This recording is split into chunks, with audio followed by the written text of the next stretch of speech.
Hello, in this video I'm gonna show you how to charge MetaQuest 3S. To charge it, you can use a USB-C cable that's either included in the box or any other one. In the box you have this cable that's USB-C on both ends and this charging brick that has USB-C in it. And to plug it in, just plug the cable into the charging brick and plug it into the wall.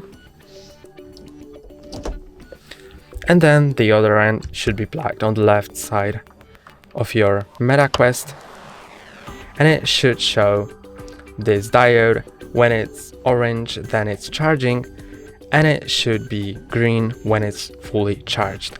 That's all for today. Don't forget to like and subscribe. See you next time.